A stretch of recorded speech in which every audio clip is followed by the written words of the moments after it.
They say the last thing Ronnie Van Zant saw was a line of trees rising like dark prophets beneath the falling plain, a vision he had long foretold. Some swear he sensed the hour, carrying a shadow heavier than fame, a warning stitched through his fearless voice in those moments. Welcome to Midnight Biographies. Before we begin, share where you are listening from tonight and feel free to subscribe so our stories can travel with you across time and memory. He was born into the warmth and weight of a Jacksonville summer in January of 1948, when the air carried the scent of pine, motor oil, and the hushed promise of a new era of American music.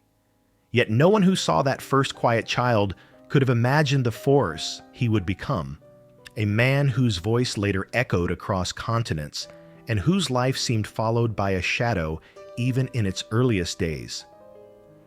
His father, Lacey Van Zant, stood beside the small hospital bed with the rough hands of a man who worked without complaint. Lacey had lived several lives before his children arrived. He had fought in makeshift rings, trained under harsh lights, and learned that strength was both shield and burden. He drove trucks to provide for the family, carrying freight through long southern nights, rolling past cypress groves and gas stations that flickered like dim guardians along the highways. Ronnie grew up listening to those stories, sitting at the kitchen table as his father described the discipline required to survive in jobs no one envied. And although those tales were never told dramatically, the boy understood that courage could be quiet and steady, and he sensed early that music, too, demanded its own kind of endurance. In the cramped Jacksonville home where the Van Zants raised their children, evenings fell slowly. Warm air drifted through screen doors, mixing with the tinny sound of porch radios and the hum of passing cars. Sometimes, when Lacey returned from a long haul, he would wake Ronnie in the early morning to ride with him on short local routes. The boy would climb into the cab with sleepy eyes and an eagerness he did not yet know to name. The truck vibrated like a living creature beneath them, and the rhythm of its engine carried them across the waking city. A child might have been frightened by the noise or confused by the strange roads stretching endlessly ahead, but Ronnie seemed to absorb it all. The machinery, the monotony, the companionship, the vastness of the southern landscape as it opened and closed around them. He listened to country songs drifting through the radio's static, and to the way his father softly muttered lyrics under his breath, as though he had learned long ago that singing was not something to do freely. Even then, the boy leaned his head toward the speaker, trying to decipher the stories held inside the melodies. At home, the Van Zant family lived with the same limitations faced by countless working families in Florida. There was no excess, but there was warmth, a sense of closeness formed by the demands of shared labor. Ronnie watched his father teach his brothers how to stand firm, how to brace for a blow, how to throw a clean punch without hesitation. It was not cruelty. It was a lesson in survival, delivered by a man who believed the world would show no mercy to those who hesitated. In time, Ronnie learned the rhythm of those lessons as well. But while physical strength was passed down from father to sons, something else stirred in the boy's imagination, something no fist could shape. It lived in the spaces between the chores, in the evenings when the neighbors gathered on porches, in the rare moments when he found himself alone and humming without realizing it. He felt his voice stretch as though it sought something beyond the familiar boundaries of childhood. The Jacksonville of Ronnie's youth was a place where music moved through every open window, gospel from churches, country tunes from pickup trucks, blues riffs leaking into alleyways behind bars that young boys dared not approach. When the humidity swelled before a storm, one could hear the low thunder mingling with a distant radio, and for reasons he could not explain, Ronnie felt these sounds reaching toward him. Yet in those early years, the boy did not dream of fame. Instead, he watched the world around him with the quiet caution of someone learning where he belonged. He saw how his father grew older with each passing season, carrying weariness in his shoulders, and he understood, without being told, that the life laid out before him might demand the same sacrifices if he did not find another path. But such thoughts were fleeting. He was still young enough to find adventure in the simple act of climbing a tree, running barefoot between yards, or sitting on the front step after dusk when the day cooled just enough to breathe comfortably. These were not yet the years of music, but of gathering impressions, sounds, and stories that would later shape every lyric he wrote. When Ronnie entered adolescence, his connection to his father's world deepened. Sometimes he rode with him beyond the city limits, watching the sun rise behind distant fields. On those drives, the radio became a lifeline, guiding them through early rock and roll, through voices that crackled with rebellion and longing. The sound of Elvis Presley, Little Richard, and others made their way into Ronnie's memory with surprising clarity. The songs hinted at something larger, something restless and fearless. They stirred emotions the boy had never named before, raising questions no adult could answer for him. Why did some voices seem to carry sorrow beyond their years? Why did certain melodies feel like secrets? Why did he feel a strange stirring in his chest when a particular note wavered just slightly, as if holding back tears? Slowly, he realized he was drawn not simply to music, but to the stories it carried, the language of longing, defiance, and desire woven into its structure.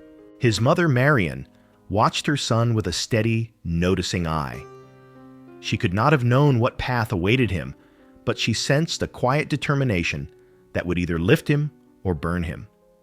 She supported his early curiosity, letting him listen to the radio longer than his brothers did, encouraging him gently when he hummed or tried to mimic the voices he admired.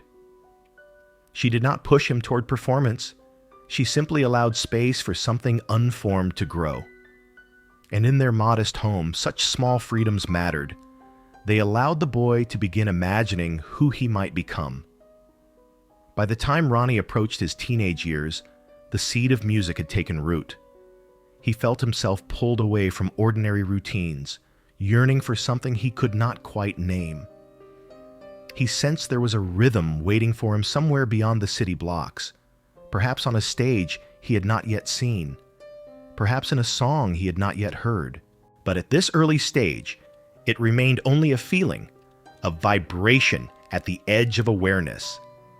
And though he did not yet form the ambition that would one day define him, the world was already shaping him toward a destiny he did not recognize. As childhood slowly faded and adolescence took hold, Ronnie would return home from those long drives with his father and sit alone outside after dark. The cicadas hummed in the humid air, and the smell of gasoline clung lightly to his clothes.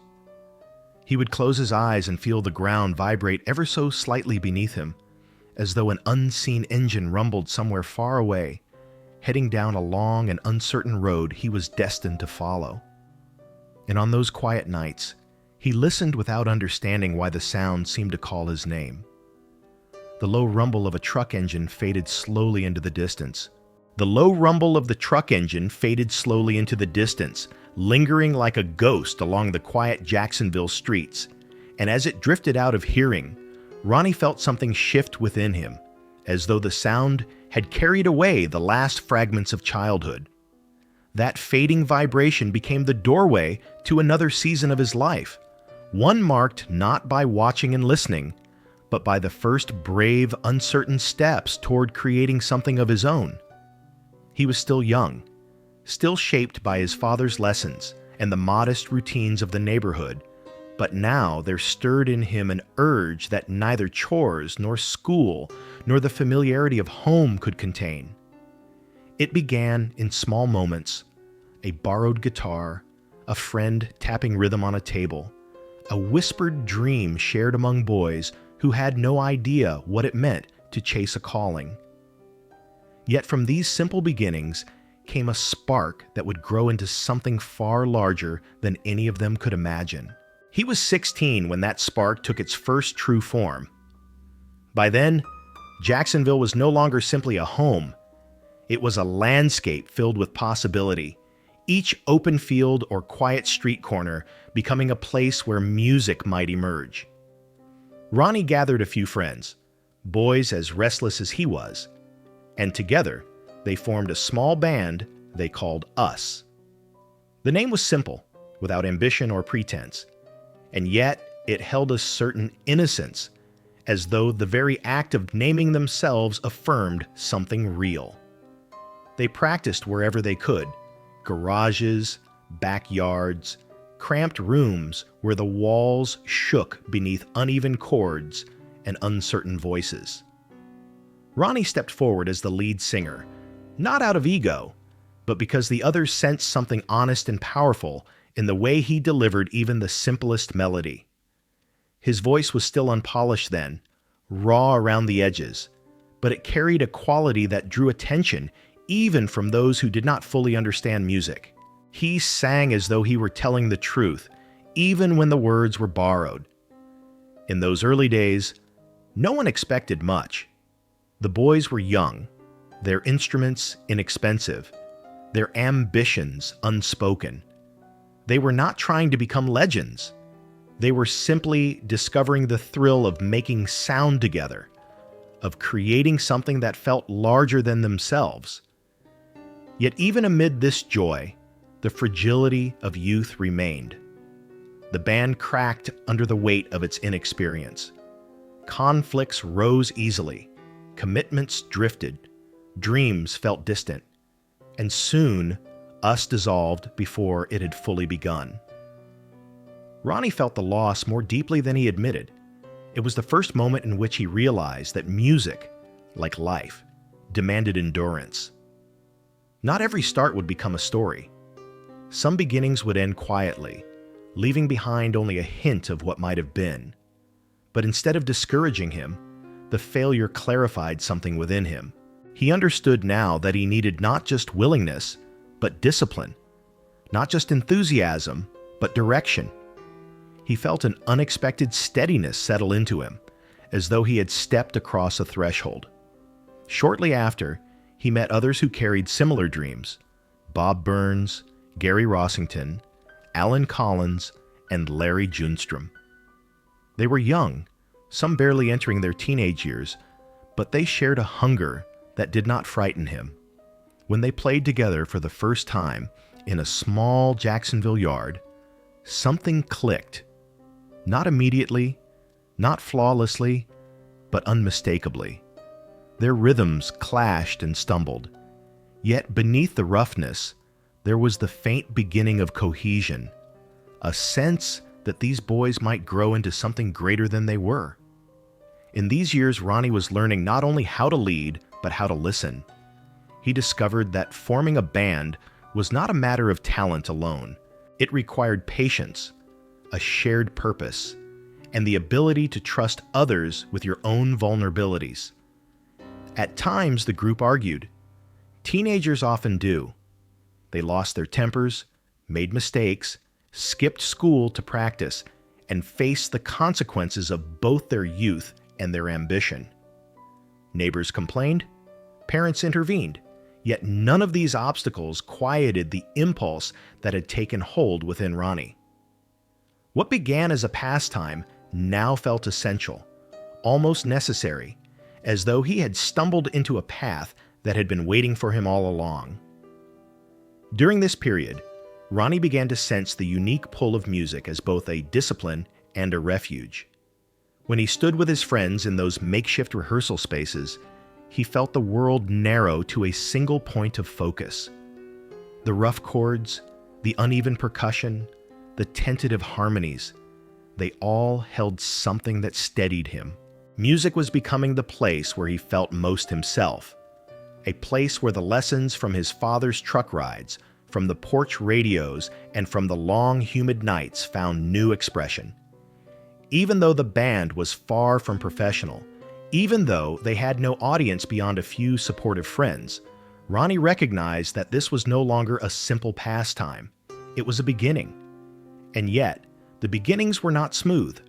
Their equipment was old and unreliable. Their timing faltered. Their technique wavered.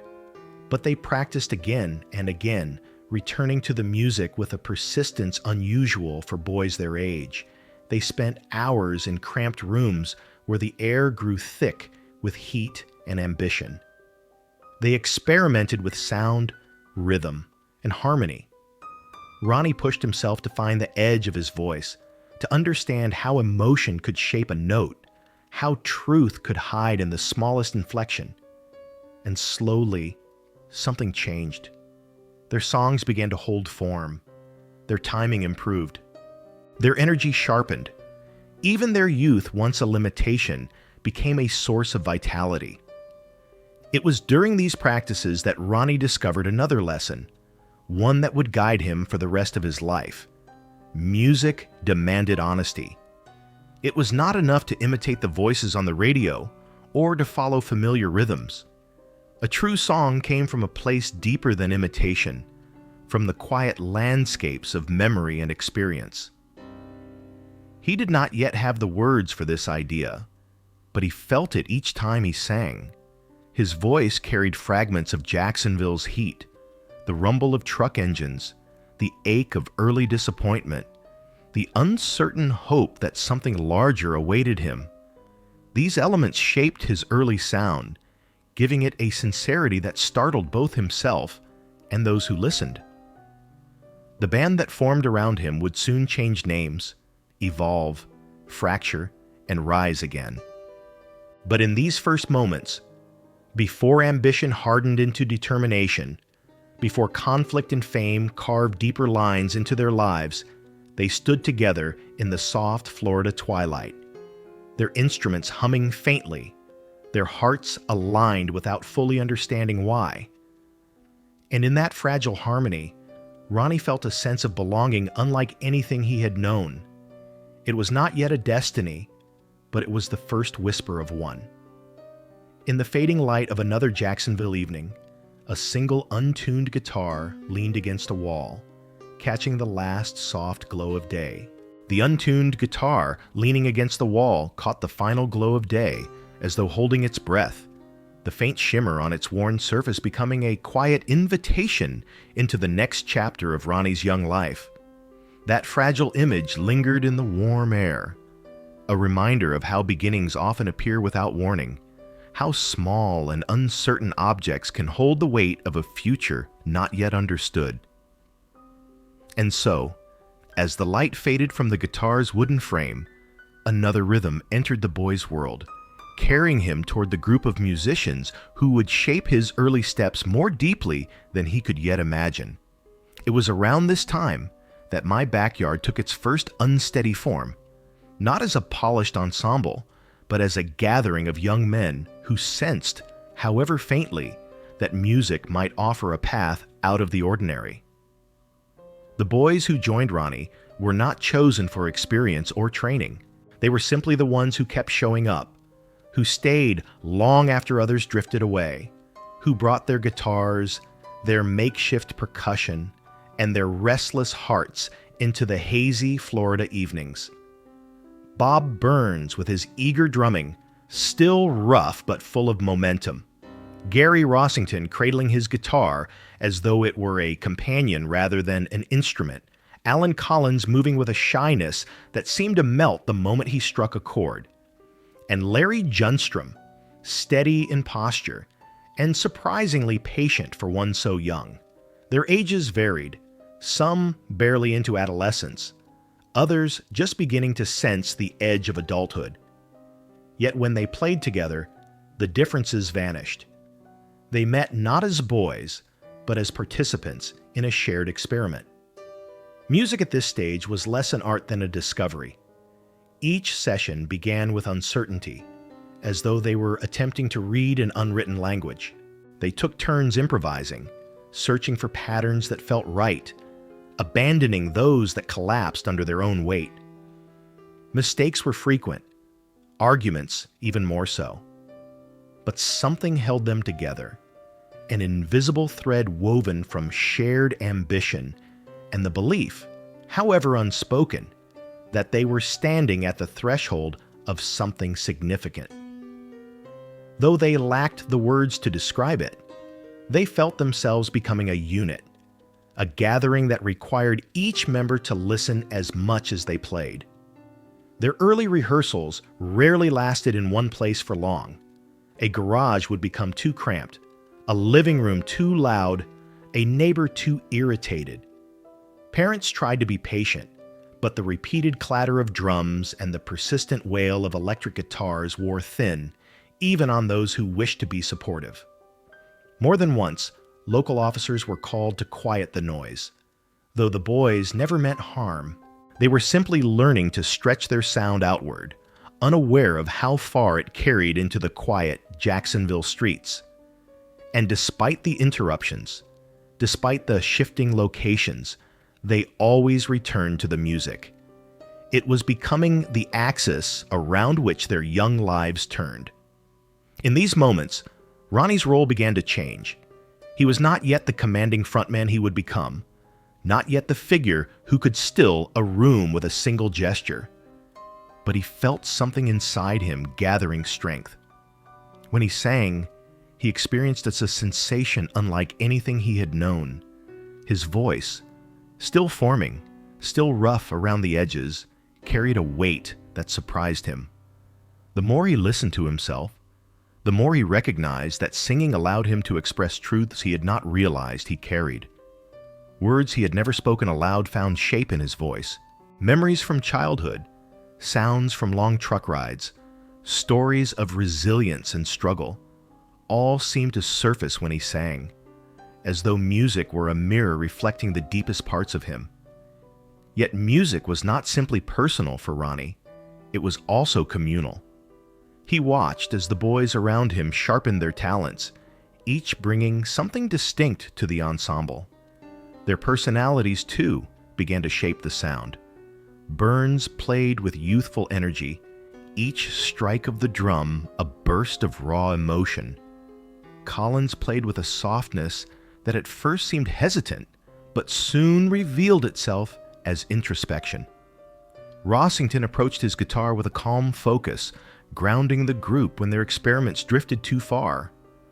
Junstrom held to the bass with quiet discipline, giving structure to the swirling improvisations. Ronnie recognized, perhaps before the others, that this variety was their strength. They did not mirror each other. They complemented each other. With each gathering, their confidence grew, even if the world outside their small circle had not yet taken notice.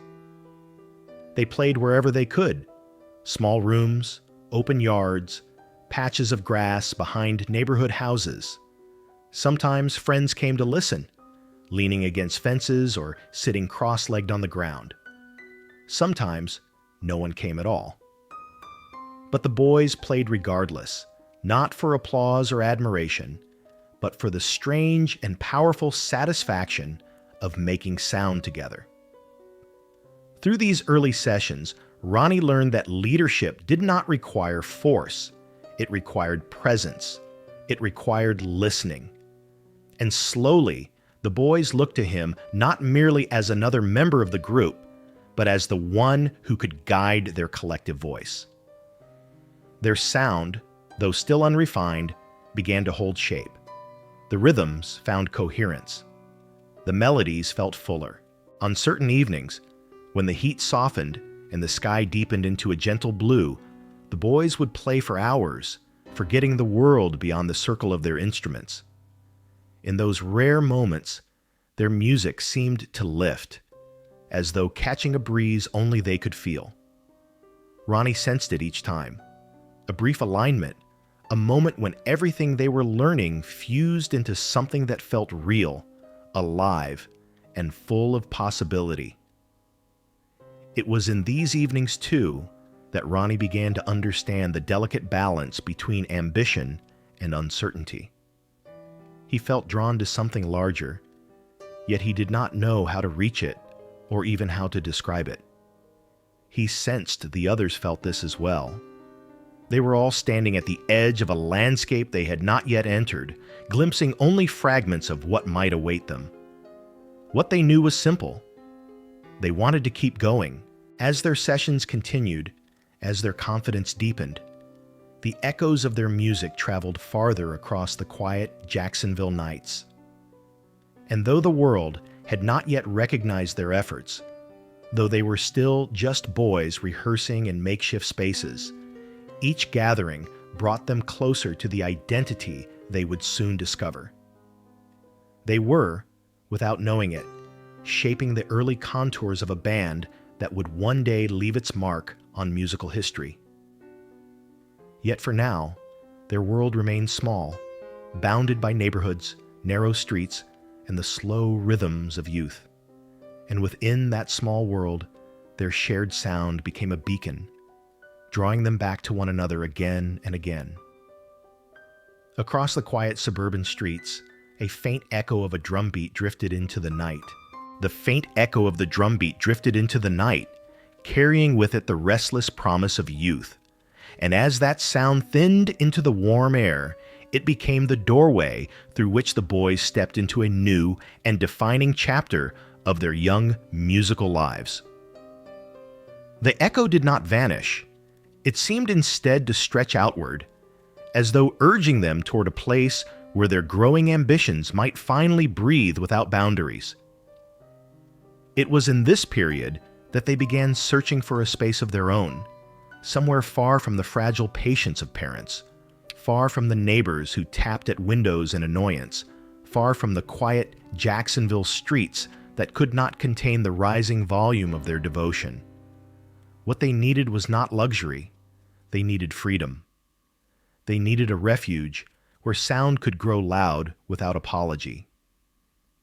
That refuge arrived in the form of an aging farmhouse on the outskirts of town, situated on a patch of land that felt both forgotten and strangely alive. The house had been abandoned for years, its windows clouded by weather, its porch sagging slightly under the weight of seasons. The paint, once white, had faded into a dull gray that mirrored the uncertain horizon beyond it.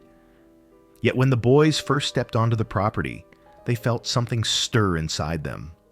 The silence surrounding the place felt less like emptiness and more like invitation. Here the winds carried only the smell of earth and pine. Here, no neighbor would complain, and no parent would need to intervene. The house might have seemed unremarkable to anyone else, but to Ronnie and his bandmates, it was as though the world had given them a quiet corner in which to build their sound. They came to call it Hell House. The name was spoken half in jest, half in reverence, born from the oppressive Florida heat that turned the interior into a sweltering furnace each afternoon. The wooden structure lacked air conditioning, and the sun pressed through its thin walls with relentless force. Instruments became warm to the touch.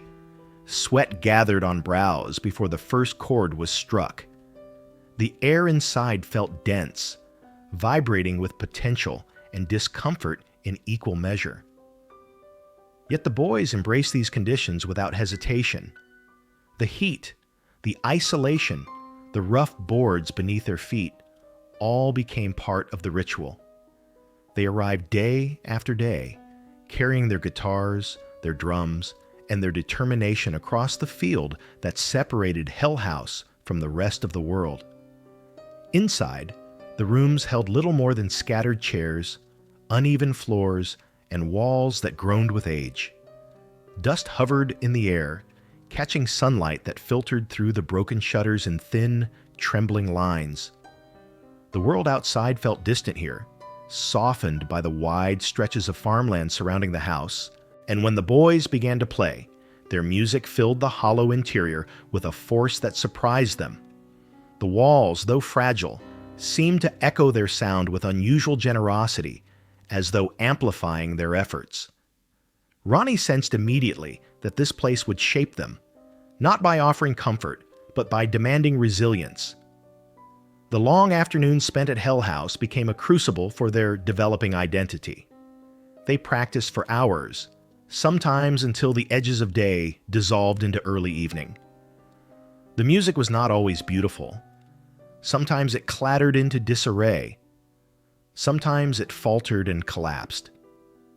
But within the imperfect sound, something genuine formed. The boys discovered how to listen for the subtle ways their instruments interacted, how one rhythm could guide another, how Ronnie's voice could anchor the uncertain stretches of experimentation. They found pleasure not only in the songs that worked, but in the failures that taught them how to be better. Each mistake became part of their education. It was here, too, that they began to test the limits of their endurance. Ronnie pushed himself to sing with greater clarity, to explore the full range of his voice, to deliver lyrics with a conviction that felt honest. The others matched his efforts, not because he demanded it, but because Hell House seemed to demand it. The heat pressed into their lungs. The wooden walls trapped the rising humidity, and the very discomfort of the place forced them into focus. Music created under such conditions could not be casual. It required commitment. Between sessions, the boys lingered outside under the shade of nearby trees, catching their breath and sharing quiet reflections. They talked about the bands they admired, about the future they only barely dared to imagine, about their families, their frustrations, their hopes. These conversations, unplanned and unpolished, strengthened the bonds between them. They were no longer merely a group of young musicians experimenting with sound. They were becoming a unit, carrying each other's ambitions alongside their own. In these days, Ronnie found his leadership deepening in subtle ways. He did not lead by authority or command. Instead, he led by presence. He listened carefully, chose his words with intention, and treated each rehearsal as though it mattered. He could sense when someone was discouraged, when a rhythm needed adjustment, when a song was ready to be shaped into something fuller. His instincts sharpened as he watched the others grow. He understood that their strength was not in perfection, but in perseverance, in the willingness to return each day to the difficult work of creation. Hell House was also a place of identity. The boys arrived under various names in those early months, experimenting with titles as though searching for the one that might reveal who they truly were. They performed under names that were whimsical, dramatic, or simply strange, each attempt reflecting a fragment of their evolving style. But as they played within the creaking walls of Hell House, they began to sense that their name, like their sound, would reveal itself in time, shaped not by cleverness, but by experience. As the months passed, the farmhouse grew increasingly familiar. The cracks in the walls became landmarks. The worn floorboards mapped their movements. The heat became a companion. And though the place was far from beautiful, though it held no comfort in the traditional sense, it became theirs in a way no other place had been. When they played, they felt the house listening, absorbing their efforts, reflecting back a deeper version of themselves. There were nights when the sound poured out of the open windows and drifted across the surrounding fields, blending into the distant hum of insects and the subtle movement of the wind. And in those moments, the boys sometimes paused, sensing how small they were in the vastness of the landscape, yet how mighty their shared ambition felt within the fragile walls of the house. Ronnie often lingered after rehearsals, stepping outside to listen to the final echoes fade. He felt both humbled and strengthened by the solitude of the place, knowing that what they were building here would carry them far beyond the quiet outskirts of Jacksonville. Inside, the boards of Hell House creaked softly as a rising summer wind pressed against the walls. The boards of Hell House creaked softly as the rising summer wind pressed against the walls, that gentle strain sounding almost like a warning or a whisper, as if the old structure sensed what the boys inside had not yet fully understood. The wind seemed to bend around the farmhouse, gathering the day's heat and funneling it through the cracks, carrying with it the uneasy blend of possibility and trouble that often accompanies youth. That faint, restless movement in the wood became the passageway into a new conflict, one that would shape not just the sound of the band, but the name by which the world would one day know them. For beyond the fields surrounding Hell House, beyond the music rattling its tired windows, the boys still lived in a different, stricter world, one defined by rules, expectations, and the quiet oversight of adults who had no way of foreseeing what these young men would become. When Ronnie and most of his bandmates were not sweating through hours of rehearsal in the farmhouse, they returned to the more rigid environment of Robert E. Lee High School. Its long hallways and polished floors bore little resemblance to the crooked warmth of Hell House. Here the atmosphere was shaped not by music or friendship, but by the unyielding policies of the administration, which regarded conformity as essential to the development of respectable citizens. Dress codes were enforced with vigilance. Hair was to be kept above the collar. Sideburns were not to extend below the ear. Shirts had to be tucked in neatly. Belts were mandatory. Socks, too. For most students, these rules were merely an inconvenience. But for Ronnie and his friends, boys beginning to envision themselves not as students, but as musicians, they were constraints that pressed too close, eroding the sense of freedom they had discovered within the battered walls of Hell House. Ronnie had always resisted being told who to be. Even as a child, he carried himself with a quiet independence, observing the world with the careful eyes of someone determined to walk his own path. Now, as his music began shaping his identity, he discovered that the school rules pressed against that sense of self like a tightening grip.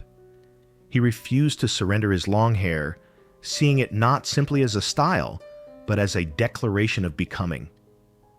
To evade punishment, he turned to a small trick. Each morning before class, he coated his hair with a layer of Vaseline, slicking it back so tightly that teachers believed it to be short. For a while, the ruse worked. Teachers saw only tidy compliance, but one man did not. Coach Lynyrd Skynyrd, a stern figure, respected by some students and quietly feared by others, had a vigilant eye for rule breaking. He disapproved not just of long hair, but of the attitude he sensed behind it. To him, it represented a challenge to discipline, a refusal to accept the codes necessary to shape boys into men. And so, after gym class, as the students moved toward the showers, he patrolled the room with the stern precision of a general. The moment the water fell over Ronnie's hair, the carefully flattened strands loosened and cascaded down past the collar. The deception revealed itself in an instant. Skinner's voice echoed sharply through the tiled room, issuing orders, warnings, and finally the summons. Ronnie was to report to the principal's office. This became a pattern: inspection, discovery, reprimand, suspension. The boys found themselves repeatedly in trouble, not for violence or poor grades, but for refusing to surrender a piece of themselves. And each time, the conflict between who they were expected to be and who they were becoming grew more pronounced. The bandmates shared these frustrations privately. Collins, Junstrom, and Burns each had their own run-ins with the dress code, but it was Rossington who finally reached a breaking point. One afternoon, pushed beyond tolerance by Skinner's insistence, and perhaps fueled by the confidence they had been cultivating in their music, Gary raised his hand. Not in protest, but in defiance. With a brief, silent gesture, he expressed what all of them felt. And then he walked out of the school, not to return. The departure sent ripples through the group. For a moment, they stood at an uncertain crossroads. Dropping out carried consequences. Consequences none of them fully understood. Yet they also sensed an emotional clarity in Gary's act. They were being shaped more by music than by textbooks. Their futures, once tied to the ordinary expectations of adulthood, now stretched toward a path that could not coexist with rules built for someone else's life.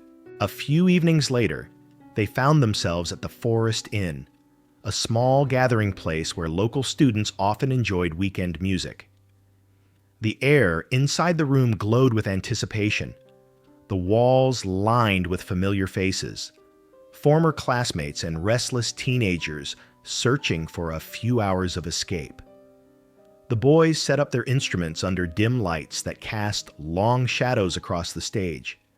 They were still playing under a name that shifted from week to week, never settling, always transforming. As the crowd fell into a hush, Ronnie stepped forward to the microphone. He had always spoken with a quiet confidence, but on this night, something within him felt newly sharpened.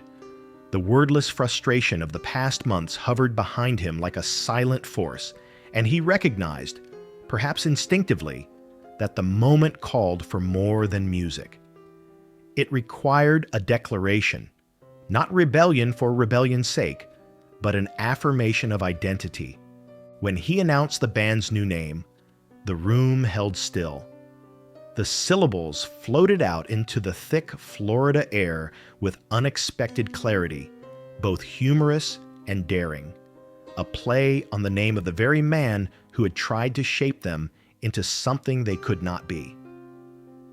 Lynyrd Skynyrd, transformed by a twist of spelling and intention, became the band's new emblem.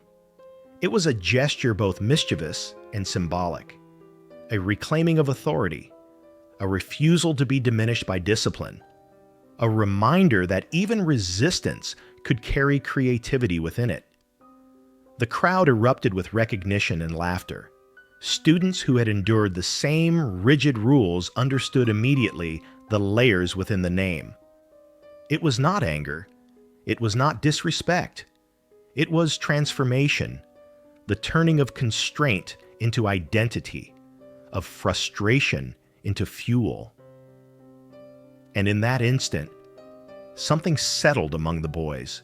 They knew, without speaking it, that they had found a name that fit them not only as musicians, but as young men carving their place in a world that had not yet made room for them. From that night onward, the name, Lynyrd Skynyrd, followed them like an unfolding destiny. It was imperfect, unusual, strangely spelled, yet oddly powerful. It carried within it the tension between rule and freedom, between adolescence and adulthood, between discipline and the defiant creativity that would soon define their sound. In the emptiness of the school gym, far from the music that now shaped their lives, a single metal whistle lay forgotten on the polished floor, catching a faint glimmer of reflected light. The single metal whistle lay forgotten on the polished gymnasium floor, catching a faint glimmer of reflected light as though holding the last trace of authority in a room now emptied of voices. That small metallic shine lingered in the quiet, suspended between what the boys had been and what they were becoming. It was the final echo of a world shaped by rules and restrictions, a world they were slowly stepping away from. And as the whistle rested there, unmoving, it opened the way into a new season of Ronnie's life, one shaped not by school corridors or stern voices, but by the shifting landscape of adulthood, where choices were heavier and consequences lingered longer than they had in youth. Ronnie did not leave school abruptly as Gary had. His path out of that structured environment arrived gradually, shaped by the pull of music and the realities of life beyond the classroom walls. In his late teens, he found himself stepping into a different kind of responsibility, one built not on ambition alone, but on the quiet hope of stability.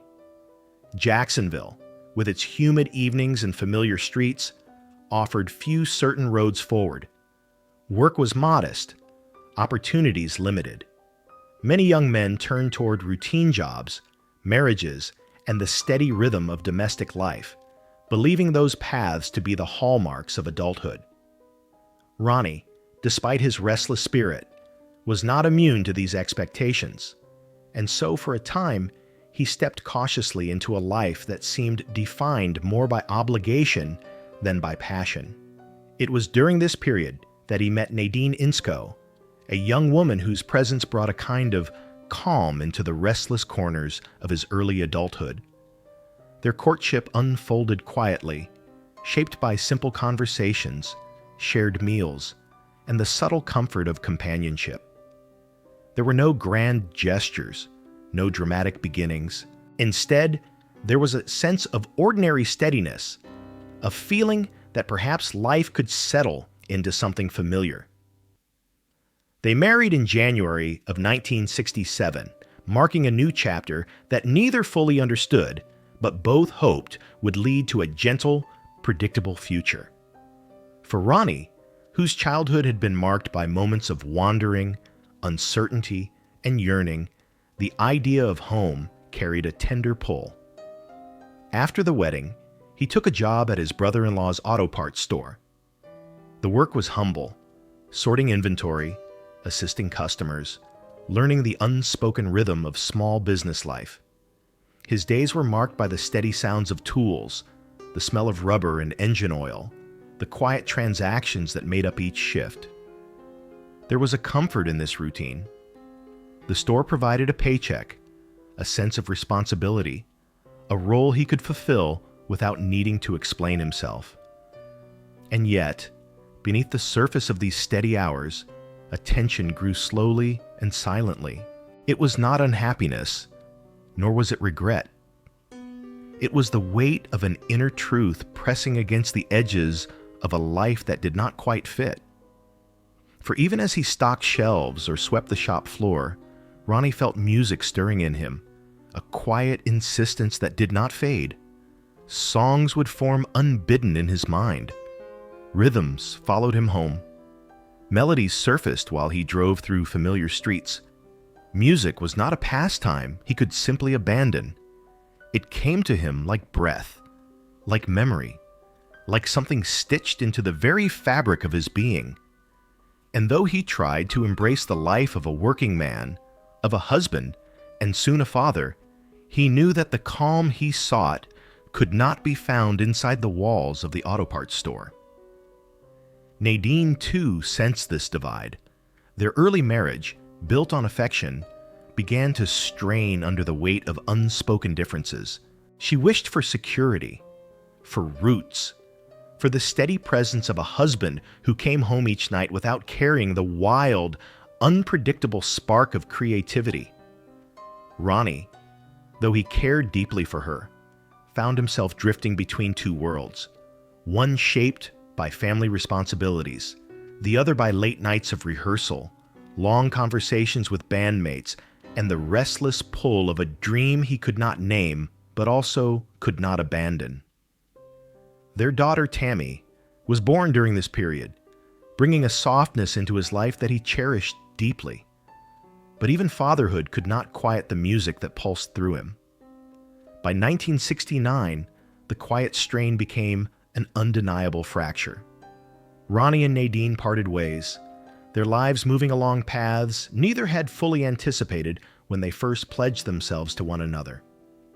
It was a separation marked not by loud arguments or dramatic endings, but by the slow recognition that they sought different forms of fulfillment. Nadine longed for stability. Ronnie felt called towards something that required sacrifice, uncertainty, and risk. Their marriage dissolved quietly, leaving behind both tenderness and sadness, and marking the end of Ronnie's first attempt to fit himself into a life that ran counter to his deeper nature. Yet even as one chapter closed, another emerged swiftly and unexpectedly. Around the time of his separation, Ronnie met Judy Seymour, a woman whose presence seemed to gather around him with a different kind of energy. Their connection surfaced quickly, a blend of affection, shared curiosity, and a willingness to embrace a less traditional path. Judy supported his music, or at least did not fear it. She recognized that art required space, and that the man she cared for could not be contained within the predictable rhythms of ordinary work. Their partnership did not erase the burdens of the life he had left behind, but it offered a new beginning, one in which Ronnie could remain true to the creative longing that had taken root in him. By 1970, Ronnie and Judy welcomed a daughter, continuing the complex thread of family woven throughout his life. Yet the turning point of this era was not domestic, but musical. The band, more focused now, more experienced, more ambitious, recorded a demo that caught the attention of Capricorn Records. For a brief moment, it seemed that their long hours in Hell House might be rewarded with the breakthrough they had dreamed of. Offers like this did not come often for young musicians. A record deal promised legitimacy, resources, and a door into a larger world. Yet Ronnie, in a move few could understand, turned the offer down. It was a decision rooted not in pride, but in caution. The band was still forming its sound, still growing into itself. Ronnie believed they were not yet ready, that signing too early might fracture or dilute what was still fragile and forming. His refusal puzzled some of his bandmates and shocked others, but he remained steadfast. He understood that the journey ahead required patience, not haste. This choice marked the beginning of a new phase, one defined by long nights on the road, performances in smoky bars, and a relentless commitment to refining their craft. It was the beginning of a life that would soon carry Ronnie far from the quiet domestic rooms where he had once tried to find his place, and closer to the path that had always been waiting for him. On a porch just after midnight, a lone light glowed softly, burning long after the hour when the household should have slept. The porch light glowed softly after midnight, burning long past the hour when the rest of the house had surrendered to sleep. Its pale circle of illumination held steady against the quiet darkness, a small but persistent reminder of wakefulness in a world ready for rest. That lone light shining over an empty porch marked a threshold in Ronnie's life, a moment between the world he was leaving behind and the uncertain road beginning to open before him. As it flickered gently, the glow seemed to stretch outward, revealing a path that would demand more from him than any before: long miles, hard lessons, and the growing weight of expectation. It was from this turning point that Ronnie began the long road toward a future he could feel but not yet envision clearly. With the Capricorn Records offer behind them and the knowledge that they had declined a significant opportunity, the young band understood they must now earn their place through relentless work. Jacksonville remained their home, but they no longer felt tied to its quiet routines. Instead, it became a base from which they departed repeatedly, driving through long stretches of southern highways, guided by hand-drawn maps and the uncertain promises of small, paying gigs. The years that followed were not glamorous. They were marked by late-night drives, equipment packed into the backs of old cars, and small bars where music drifted into rooms filled with cigarette smoke and the clatter of pool cues. These were establishments where patrons did not come to hear them specifically, but stayed once they sensed a force behind the music, something genuine, something unvarnished. Sometimes the audiences were warm, sometimes indifferent, occasionally hostile, but each night left the band sharper than before. Their sound stabilized, their confidence grew, and Ronnie, standing at the microphone, began to inhabit himself more fully. During these years, the band's equipment improved only gradually. Instruments were patched, repaired, restrung, tuned by ear in dim corners before they stepped onto makeshift stages. They carried their amplifiers through back doors and service entrances, adjusting to each new space, whether a cramped room or a wide hall that swallowed sound whole. Here they learned to listen deeply, to modify their pace, to adapt when a bass drum echoed too loudly or a guitar line vanished into the chatter of a restless crowd.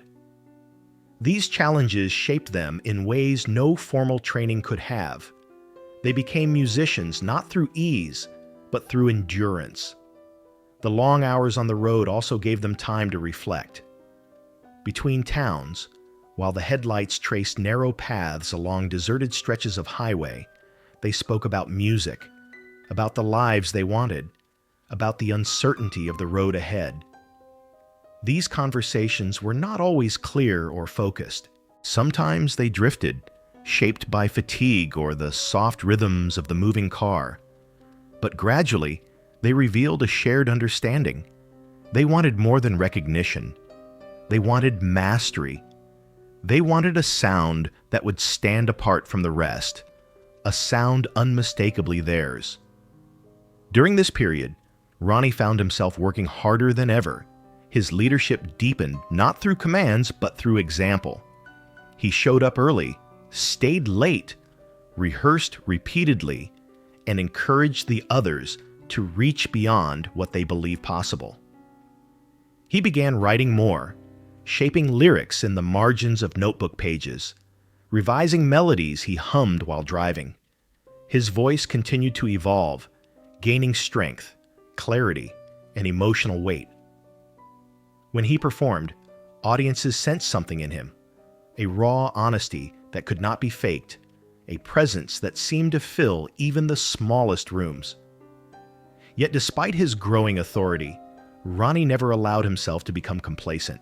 He believed deeply that greatness required humility, and he reminded himself constantly that they were still learning. Thematically, this period of the band's life represented the slow forging of identity.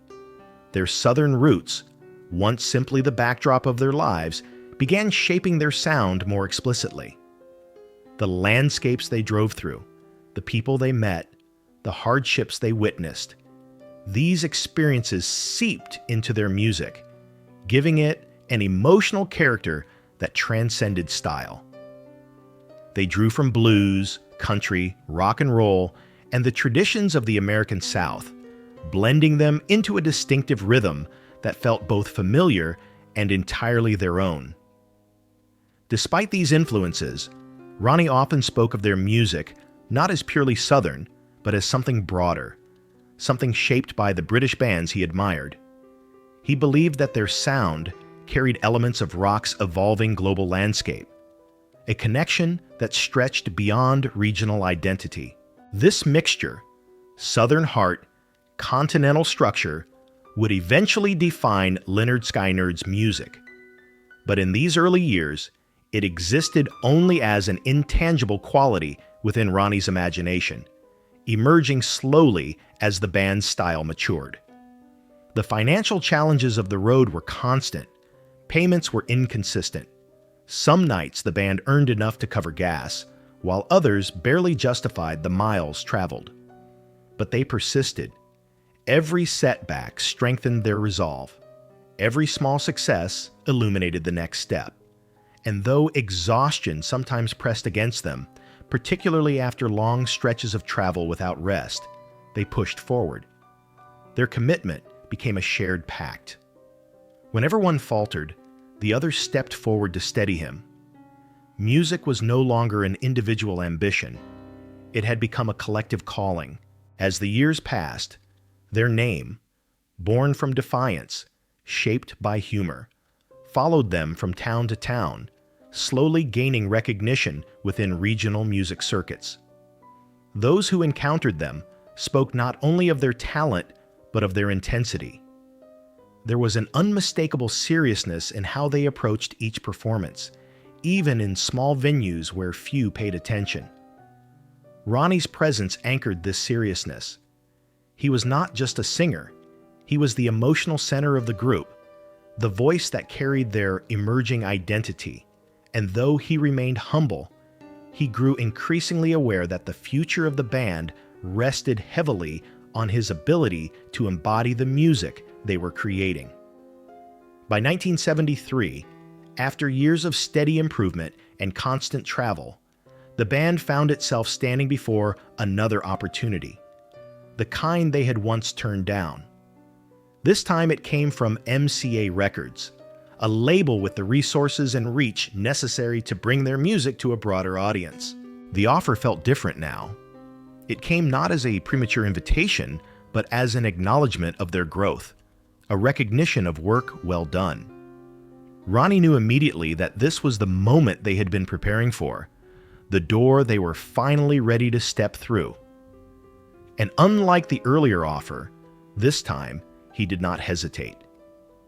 As the ink dried on the contract and the band prepared for the next phase of their journey, Ronnie stood outside one night, watching a hand-drawn map unfold gently on the dashboard of a parked car, its corners curling upward in the heavy Florida heat. The hand-drawn map lay unfolded on the dashboard, its corners lifting gently in the heavy Florida heat, as though stirred by an unseen breath.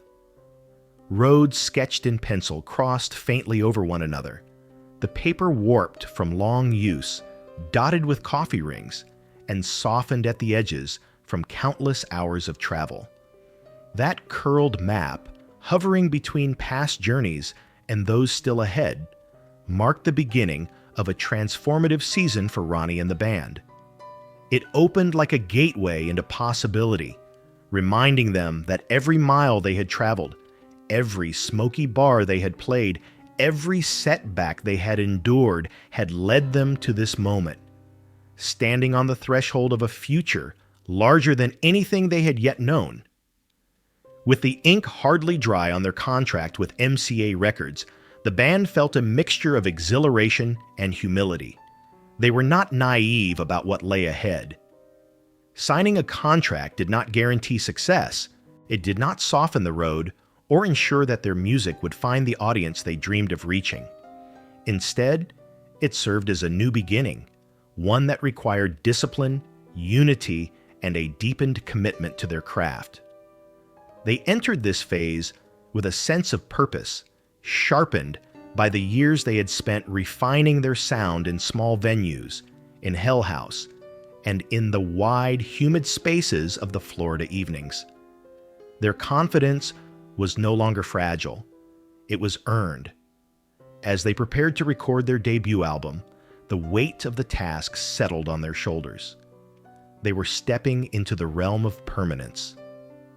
What they created would no longer vanish at the end of a performance. It would be etched into vinyl, carried into homes, broadcast across radios, and judged by listeners who had no memory of the long, difficult road behind them. Ronnie felt this deeply. Each lyric, each chord progression, each vocal line would need to reflect the truth of who they were. He wanted the album to hold not just sound, but identity, to capture the spirit of their early years, their struggles, their southern roots, and their relentless pursuit of authenticity. The recording process was intense, though not unfamiliar. They were accustomed to long days and longer nights, yet the studio environment demanded a different kind of focus. Every sound was scrutinized, every performance dissected. The walls absorbed their efforts without yielding to the forgiving echo of Hell House. Here, precision mattered as much as passion. Ronnie listened repeatedly, adjusting his delivery, shaping his tone with greater intention. The band worked together with a seriousness that surprised even themselves. What emerged were tracks that would define them for decades, songs woven from experience, resilience, and emotional clarity. Among these was Free Bird, a song whose origins lay in a quiet moment years before. Ronnie had once scribbled its early lines quickly, feeling the melody arrive almost fully formed, as though carried by some unseen current. Now, as they recorded it in the studio, he felt its meaning deepen. The song seemed to embody the spirit of departure, of yearning, of breaking from the confines that once held them back. It carried the weight of dreams too large to remain contained, and when Ronnie sang it, his voice felt like an offering, an open acknowledgement that freedom had a cost, but also a beauty worth chasing. Other songs like Simple Man and Tuesday's Gone emerged with similar emotional resonance. Each told a story shaped by Southern life, by family, by loss, and by the delicate passage from youth into adulthood. These were not polished narratives. They were reflections, honest, rough, vulnerable. Through them, Ronnie revealed pieces of himself without ever claiming to be a storyteller. He simply spoke through melody, trusting the music to carry the rest. When the album was released, the world responded more swiftly than any of them expected. Their sound, rooted in Southern tradition, yet shaped by rock's evolving landscape, felt familiar and new at the same time. Listeners recognized the sincerity in Ronnie's voice, the clarity in the guitar harmonies, the strength in the rhythm section. The album spread across airwaves, carving a place for the band in a musical era rich with competition. They were not yet icons, but they were no longer unknown. They had arrived.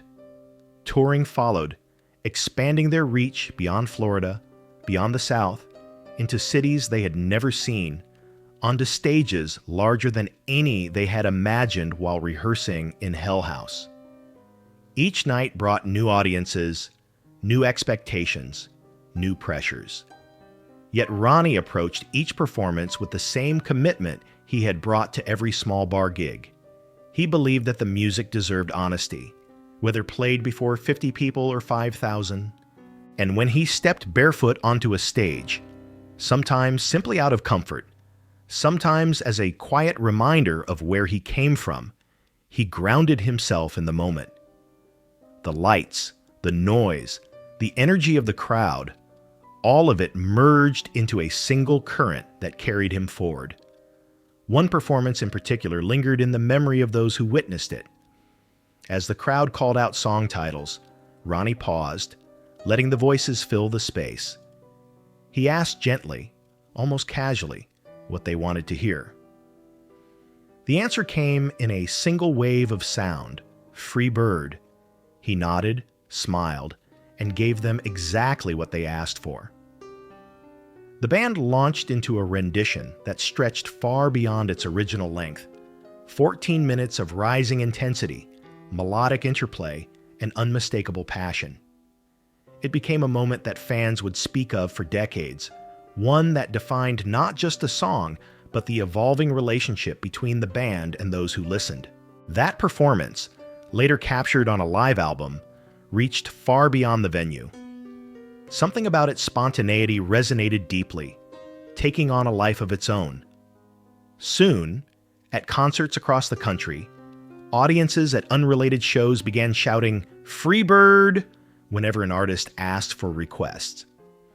It became a playful tribute, a cultural echo that carried the band's legacy into spaces they had never stepped. Ronnie accepted this phenomenon with the same quiet humility he brought to his work. He saw it not as flattery, but as proof that music, once released into the world, could grow beyond the intentions of its creators. Yet beneath these celebrations, he felt the pressure of the rapid ascent. Fame was a gift, but also a burden. The schedule tightened. The expectations grew. And though the band held together with remarkable strength, Ronnie sensed the weight pressing more heavily on each of them. They were moving faster than they had ever moved, stepping into a future whose scale was both thrilling and slightly unsettling. As the applause faded one night and the last of the stage lights dimmed, thousands of raised hands remained suspended in the memory of that performance, captured in a single beam of soft white light. The thousands of raised hands remained suspended in that single beam of soft white light, an image that lingered long after the final note dissolved into darkness. For a moment, the entire venue had seemed to stand still, held in a kind of breathless communion between the band and the crowd. And as that beam dimmed and the shadows closed gently over the stage, it carried Ronnie into a deeper and more complicated chapter of his life, one where the glow of rising fame began to cast longer, darker shapes behind him. Those hands, upturned in celebration, would soon give way to nights when the weight of leadership, expectation, and exhaustion pressed upon him with increasing force. For though the stage offered Ronnie a place of belonging, it also revealed the growing contrast between who he was in performance and who he became when the lights faded. Audiences adored him for the raw sincerity of his voice, the quiet confidence of his movements, the way he appeared barefoot at the front of the stage like someone refusing to be elevated above the people who listened. Yet beneath this relaxed exterior pulsed a fire that burned unpredictably. The very intensity that made him a commanding frontman also stirred something volatile inside him, something that could not always be contained. On stage, he was controlled, measured, emotionally precise. Off stage, the pressures of constant travel, heavy drinking, and escalating expectations began to erode that balance. He was surrounded by his bandmates, men who loved him, respected him, relied on him, but he felt increasingly responsible for holding the group together. Leadership had never been something he sought. It had simply grown around him, shaped by his voice and the trust the others placed in him. Now, as their fame expanded, he sensed how fragile that unity could be. In the mid-1970s, touring became a relentless cycle. Cities blurred into one another. Hotel rooms served as temporary shelters rather than places of rest. The band moved from performance to performance, with little time to breathe between the demands placed upon them. Some nights were triumphant. Others were strained by fatigue or tension. Ronnie did his best to anchor the group, but as the months passed, he found his patience thinning. The long days, the constant drinking, and the weight of expectations began stoking a temper he had once kept tightly under control. Stories of his anger circulated quietly among crew members and musicians. It was not the anger of cruelty, but of intensity, sharp, sudden, difficult to predict. At times it emerged over small things, a missed cue, a disagreement about arrangement, a careless gesture on stage. Ronnie held the band to a standard born from years of struggle, and when he saw those standards threatened, he reacted with a force that startled even those who knew him best. The stories of him striking a bandmate for drinking wine during a song, or for acting inappropriately toward a fan, were not exaggerations. They were glimpses into a man whose passion sometimes overflowed its boundaries. Yet beneath these moments lay a deeper truth. Ronnie cared fiercely for the music. He saw himself not as a rising celebrity, but as a custodian of something fragile, something easily lost if discipline faltered. His anger, though misdirected at times, came from a place of fear as much as frustration. Fear that the band might unravel, that their sound might weaken, that the dream they had fought so long to build could slip away in an instant of carelessness. Even so, the band remained devoted to him. They understood the burdens he carried, the quiet pressures he seldom expressed. They forgave the outbursts, recognizing them as the darker counterpart to his unwavering commitment.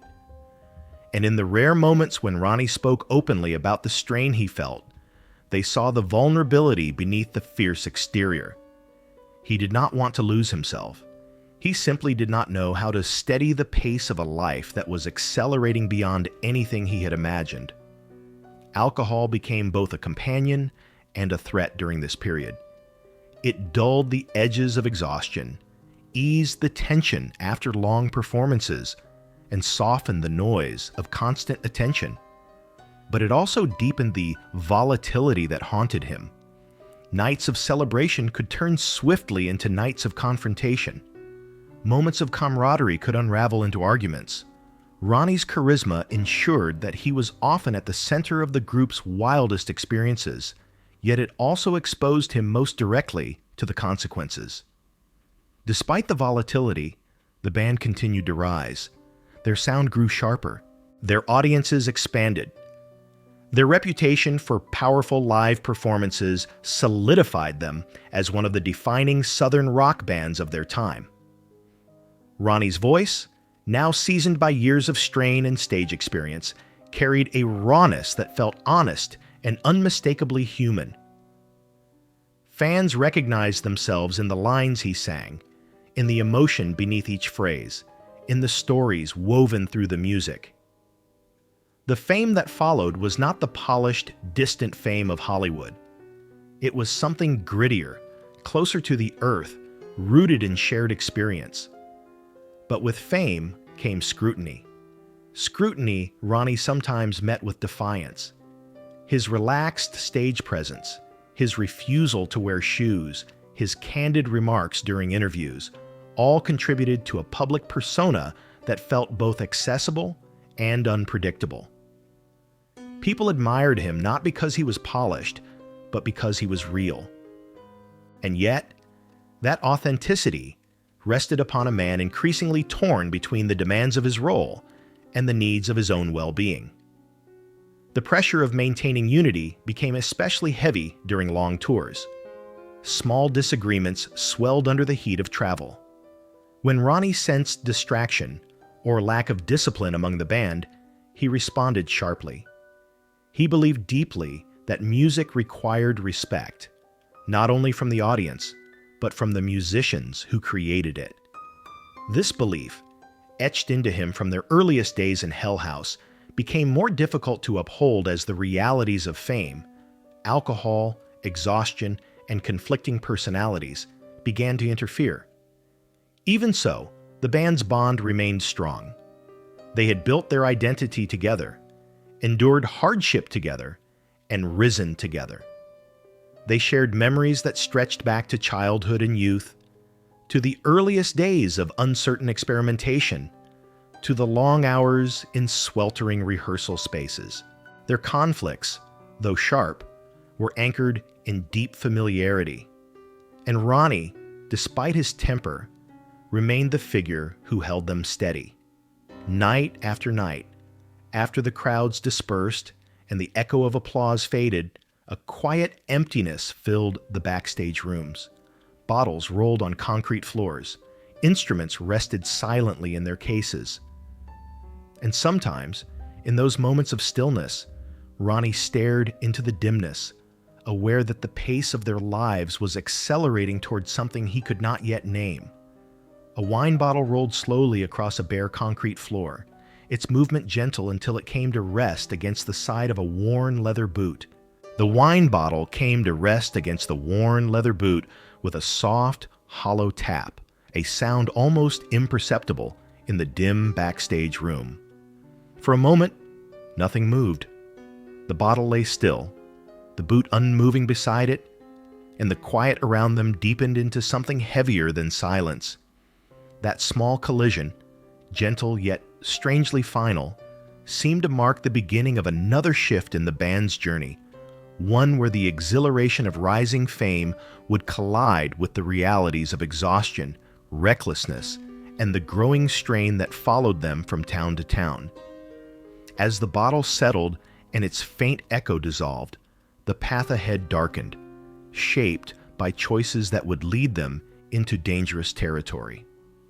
By the mid-1970s, the band stood at a height they had once only imagined. Their music reached audiences far beyond the South. Their concerts filled venues that dwarfed the bars and community halls where they had first learned to play together. Success, however, carried a momentum that was difficult to control. The pace of touring intensified. The demands of performance grew heavier, and the long nights of celebration that followed each show began chipping away at the fragile balance that had kept the group steady through their early years. The first major sign of danger arrived in 1976, at a time when their fame burned brightest and their schedules were most unforgiving. On a humid evening in Jacksonville, guitarist Alan Collins climbed behind the wheel of his car after a night of heavy drinking. The roads were slick with moisture, the lights of the city blurred by humidity. Collins' car veered sharply, striking another parked vehicle and sending debris scattering across the lot. Though he survived, the crash rattled the band deeply. It was a reminder that their rising careers could be threatened not only by external forces, but by the choices they made in exhaustion, in recklessness, in unchecked youth. Yet before the band could fully absorb that warning, another more devastating incident followed. Gary Rossington, struggling under the weight of fame, alcohol, and fatigue, experienced his own catastrophic crash. Driving his brand new vehicle with a mix of drink and drugs in his system, he drifted off to sleep behind the wheel. The car accelerated uncontrollably, colliding with a telephone pole, splitting an oak tree, and tearing through a residential yard. The damage was staggering. $7,000 worth of destruction, a sum that felt immense to the band despite their growing success. Rossington suffered serious injuries, requiring months of recovery. When news of the accident reached Ronnie, he felt a mixture of fear, frustration, and responsibility stir within him. His temper flared not from anger alone, but from the deeper recognition that their unity, so carefully built over years of struggle, was beginning to fray. He worried that fame was eroding their discipline, that their success was becoming a threat to their survival. The music mattered too much to let recklessness end it prematurely. And so, with the same stern resolve he had once learned from his father, Ronnie fined Rossington and Collins each $5,000, an enormous sum meant not to punish, but to force them to confront the consequences of their actions. Some found the decision harsh, particularly for men already grappling with injuries and guilt, but those closest to Ronnie understood the weight behind the choice. He was not merely a bandmate. He was the keeper of the dream they had built together. And in his eyes, the only way to protect that dream was to demand accountability, not just from others, but from himself as well. Yet even as Ronnie's leadership grew firmer, something quieter and far more unsettling began to emerge. In late-night conversations with family and close friends, he spoke with increasing certainty about his own future, or perhaps the lack of it. Ronnie had often joked that he would never live to see 30, but now the tone of his words took on a strange gravity. He repeated the prediction with a quiet conviction that unsettled those around him. His father, Lacey, later described it as a kind of second sight, an intuition Ronnie carried with him, as if some shadowed knowledge rested just beyond his reach. These statements were not dramatic pronouncements. They came in calm moments, spoken with the ease of someone describing a simple fact. Those who knew him grew weary of hearing it. Some tried to brush it away, telling him not to speak nonsense. Others worried in private, unsure what to make of the steady repetition. It was as though Ronnie, who had always possessed an uncanny clarity about life, now perceived something unsettling in the distance. At times, even he seemed troubled by it. In quiet moments backstage or during long drives, he would grow reflective, speaking less, listening more, as though tuning himself to a frequency only he could hear. He continued to write music, to lead the band, to perform with intensity, yet beneath these efforts lay a subtle undercurrent, a sense that he was racing against something he could not name. Meanwhile, tensions within the band continued to rise. Long tours wore them thin. The drinking became heavier. Conflicts broke out more frequently, often fueled by exhaustion rather than true disagreement. Yet every night, when they stepped onto the stage, something remarkable happened. The chaos of the day dissolved, their sound tightened, their unity returned, and Ronnie, standing barefoot beneath the lights, seemed transformed once again into the calm, commanding presence that fans adored. It was as though the stage offered him a temporary sanctuary, a place where the storm within him quieted and the music carried him with steady force. But the storm always returned once the final chord faded. He felt it especially in the lonely hours after a show, when the dressing rooms fell silent and the echo of applause no longer drowned out the weight on his mind. His temper, his fears, the growing pressure of fame, all swirled together, leaving him restless. He wanted to protect the band, to honor the music, to stand firm against the threats that seemed to rise from every direction. Yet he also sensed that the future was narrowing, that the road ahead was not as long as it once appeared. These were the years when Ronnie seemed to embody two versions of himself: the powerful frontman who commanded the stage with quiet authority, and the troubled man who struggled to steady the increasingly volatile world around him. The balance between these selves grew more fragile with each passing month. And it was during one of those fragile mornings, when the sun filtered weakly through the aftermath of conflict, that the broken remnants of a night's recklessness lay scattered across a front yard. Debris from the crashes shimmered faintly in the early light, glass reflecting the pale sun in quiet shards. Broken fragments glistened beside a bent oak tree, catching the first rays of the morning. The broken fragments glistened beside the bent oak tree, catching the first rays of the morning, as though the sun itself hesitated over the debris. The light shimmered across the splintered bark and scattered glass, turning the remnants of the previous night into something ghostly and unresolved. And as that fragile glow stretched slowly over the scene, it carried with it the quiet weight of a warning, one that neither Ronnie nor the band could fully ignore. For in those delicate shards, reflecting sunlight like small, fractured mirrors, lay the echo of danger, the subtle whisper that their lives were moving toward a precipice none of them could yet see clearly. It was in the uneasy calm that followed those accidents that Ronnie's strange certainty about his future deepened into something more unsettling. His prediction of dying before 30, once dismissed as a passing remark or a dark joke, now lingered in the minds of those who heard it. He spoke of it not with bravado or fear, but with a curious matter-of-factness that unnerved even his closest friends. It was as if he viewed the years ahead as pages already written, a story whose ending he sensed, even if he could not articulate its details. At first, the band tried to shrug it off. They were young, touring constantly, surrounded by noise, music, celebration, and exhaustion, conditions ripe for exaggerations and strange thoughts. But Ronnie's calm repetition of the idea began to wear on them. He would speak it quietly during long drives, or backstage before a show, or during late-night conversations when the room fell still and no one felt inclined to interrupt him. He did not dramatize the claim. He simply stated it, like someone observing the weather. And perhaps it was this lack of drama that made it more haunting.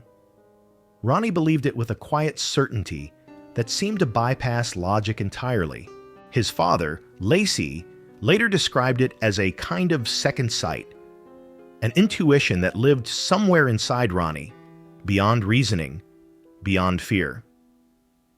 Lacey had seen this gift before in him, in the way Ronnie seemed able to sense conflict before it arrived, in the way he understood people with uncanny precision, in the way he read music and life with the same clear-eyed honesty. But this prediction was different.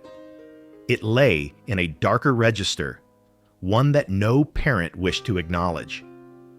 And yet, each time Ronnie spoke the words, something in Lacey tightened, as though a cold hand had pressed briefly against his heart. Meanwhile, the pace of the band's life did not slow. They toured relentlessly, their fame pulling them across state lines and long stretches of highway. Nights blurred into mornings. Performances filled their days with adrenaline, only to leave them drained and restless afterward. The drinking intensified, not always to excess, but frequently enough to complicate the already difficult rhythm of their travels. Ronnie, though determined to maintain control, found himself caught between pressures that grew heavier with each passing week. Despite the turmoil, the music flourished. Their albums climbed the charts, their audiences expanded, and their performances grew increasingly powerful. Yet, with each surge of success came deeper exhaustion, and with exhaustion came a thinning of the layers Ronnie had once used to protect himself. The cracks, emotional, physical, spiritual, began to show. At times during rehearsals or quiet moments on the bus, his bandmates noticed Ronnie growing distant. He would stare out a window for long stretches, his gaze focused somewhere far beyond the passing landscape. When asked what he was thinking about, he often gave a soft, ambiguous answer. Something about the future, or the road, or the weight of responsibility. These responses offered no real clarity, yet they revealed more than he intended. Ronnie felt something approaching, something he could not describe, something he could not prevent. The sense of foreboding did not make him reckless. In fact, it had the opposite effect. Ronnie became more disciplined, more focused, more intent on leaving behind work he believed mattered. He spoke often about the importance of honesty in music, about the need to say something real while he still had the time. He wanted the band to outlive him, to continue, even if he could not. And though he never stated this directly, those closest to him sensed it in the urgency that shaped his choices. The emotional atmosphere of the band grew heavier during this period. Though they continued to share laughter and camaraderie, the lingering sense of strain became palpable. Each man felt the pressure differently. Some through fatigue, others through frustration, and still others through fear that they could not fully articulate. They had climbed far, but the distance came with a cost none of them had anticipated. The accidents of Collins and Rossington only amplified this tension. They were reminders of fragility, reminders that their success, their music, their relationships could be shattered in an instant. The damaged oak tree, still bearing the mark of Rossington's collision, stood like a quiet monument to the dangers they faced both on and off the road. And though Ronnie's decision to find the guitarist seemed harsh, the band gradually came to understand that it had come from a place of deep care. He was trying to protect what they had built, trying to keep them alive long enough to carry the music forward. But even Ronnie could not shield them from everything. His growing sense of fate began to alter the way he saw the world. He started choosing his words more carefully, treating each performance as though it might be his last. He pushed himself harder, but not recklessly, rather with a strange kind of reverence. He was not afraid, at least not in any conventional sense. Instead, he seemed to be preparing, as though some unseen horizon had come into view. These changes did not go unnoticed. JoJo Billingsley, one of the band's backup singers, recalled a shift in Ronnie's demeanor during the months leading up to their next major tour.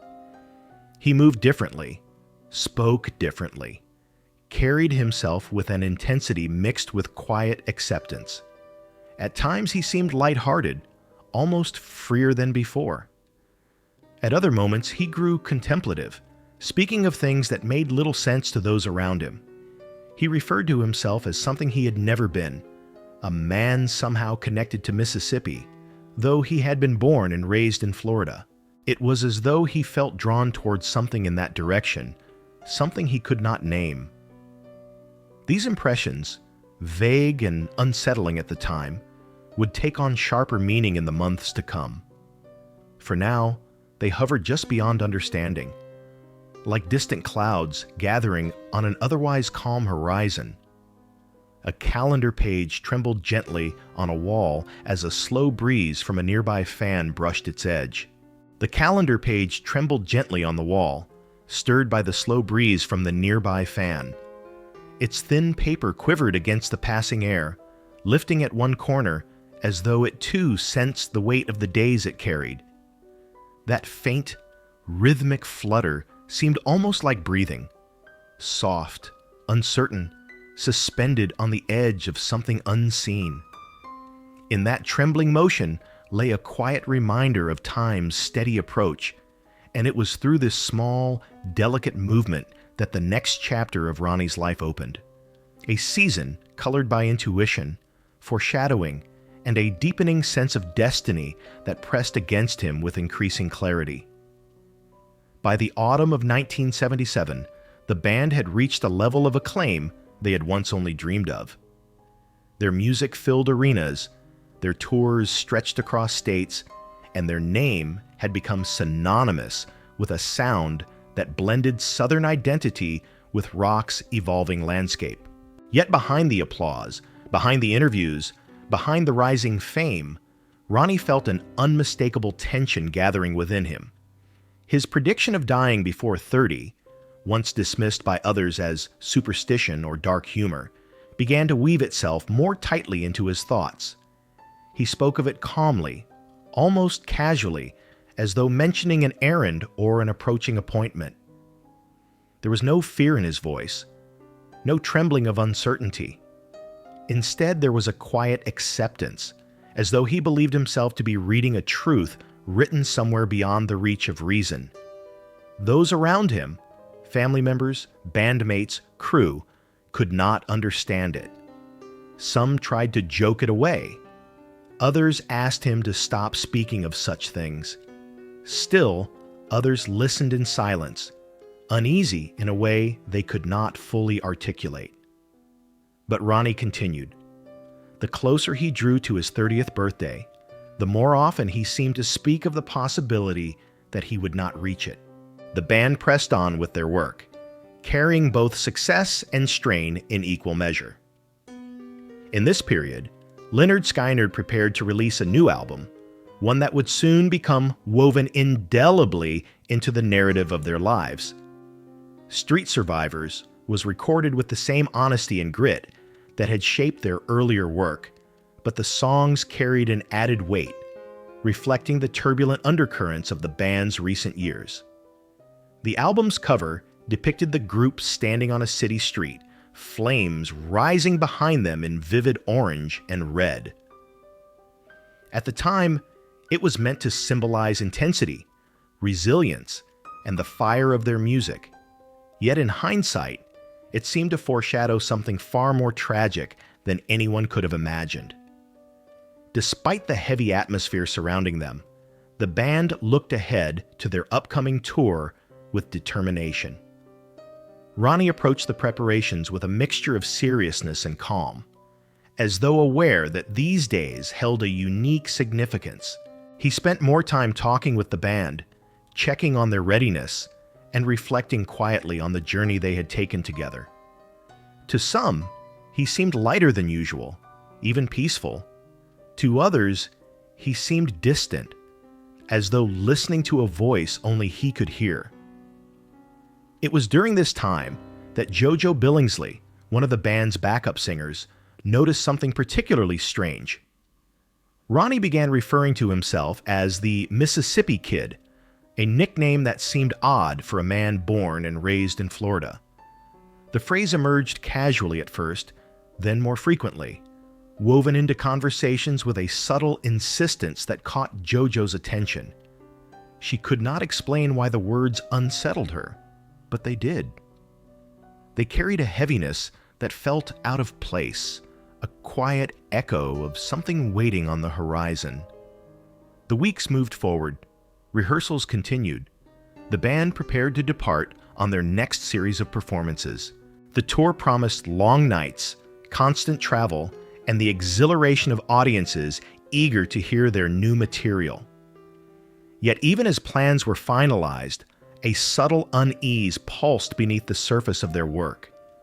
It was not spoken aloud. Musicians often learn to ignore such sensations, attributing them to fatigue or nerves.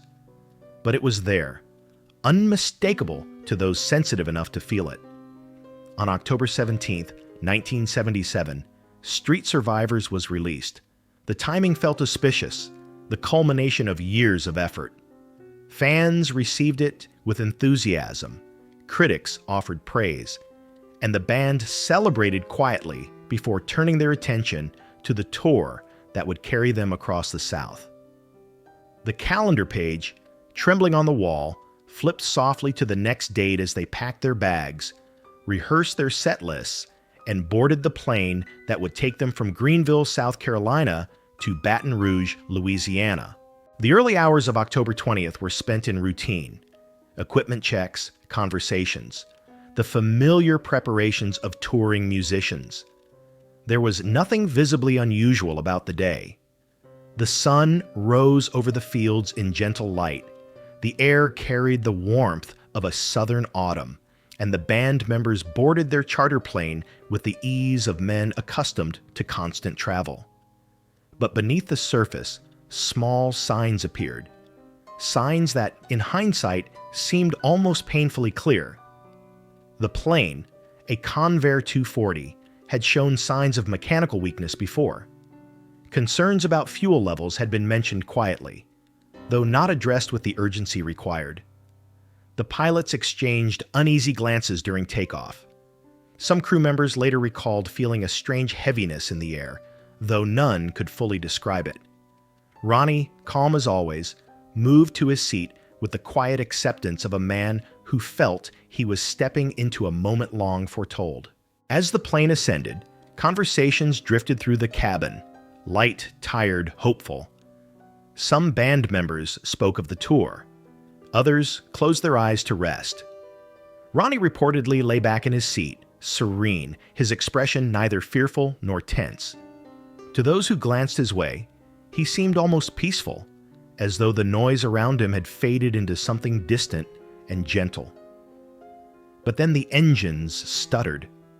At first it was subtle, a shift in tone, a tremor passing through the craft. Then came the unmistakable signs of a system failing, a warning light, a change in air pressure, a silence too loud to ignore. The pilots realized the truth with terrible clarity. The plane was out of fuel. They signaled to the cabin, "Brace for impact." The aircraft descended rapidly, the Mississippi landscape rising fast beneath them. Trees, fields, the faint curve of a rural road, all blending into a blur of green and earth. The final moments unfolded with heartbreaking swiftness, a collision of fate, fear, and the strange calm of inevitability. The hum of airplane engines grew thin, unraveling into the vast and quiet air. The hum of the airplane engines grew thin, unraveling into the vast and quiet air, as though the sound itself were being pulled apart by the gravity of the moment. What had once been a steady vibration beneath the floor of the cabin softened into an eerie stillness, a silence almost unnatural in a machine built to roar. That fading hum was not simply mechanical failure. It felt like the world drawing a breath before speaking its final word.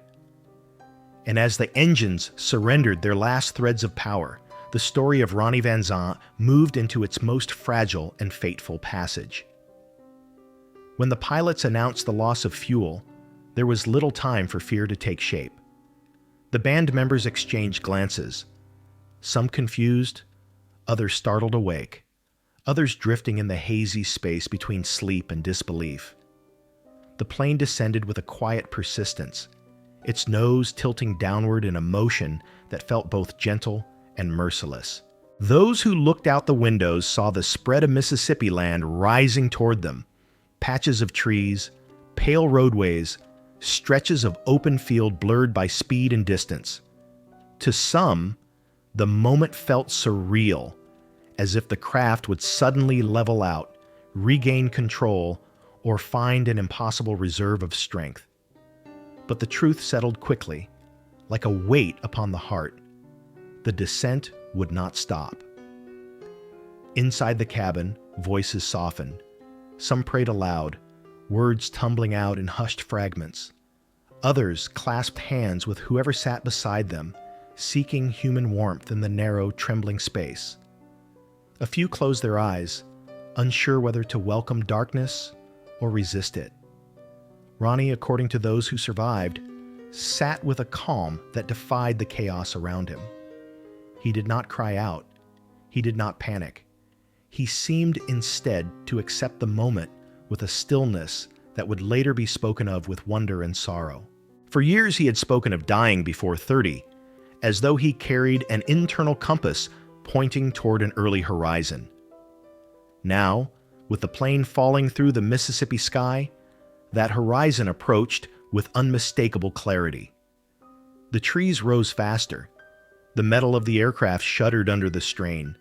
The pilots fought to guide the plane toward an opening in the canopy, hoping to manage a controlled crash, to spare as many lives as possible.